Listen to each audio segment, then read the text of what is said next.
तो अवश्य जो मिनट जो सेकंड जहां आपको मरना है वहीं मरना है, जो मिनट जो सेकंड जिस समय तुम्हारे शरीर को दंड मिलना है वही मिलना है, ये पहले से निश्चित हो चुका है। भगवान क्यों बचाएंगे? आपने भगवान को पुकारा क्या? आपने भगवान का भजन किया क्या? आपने भगवान की आराधना की क्या? क्यों बचाएंगे?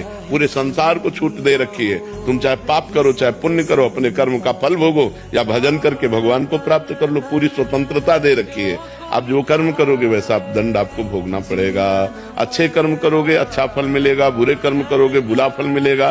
भगवान को भजो और भगवान की शरण में हो जाओ, फिर भगवान जिम्मेदारी ले लेते हैं। अब ऐसे थोड़ी है, ऐसे तो पूरे सबको छूट है। देखो भगवान बहुत बड़े हैं, बहुत गंभीर हैं, अगाध समुद्र हैं।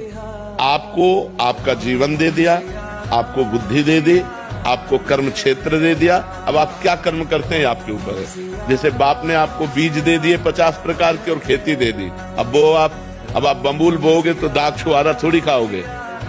आप बम्बूल बोओगे तो कांटे लगेंगे आपको।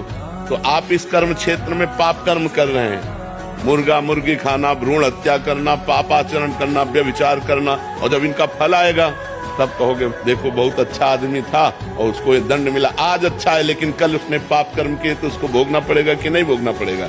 तुम कल को नहीं जानते हो, भगवान कल को भी जानते हो, आगे आने वाले कल को भी जानते हो, वर्तमान को भी जानते हैं।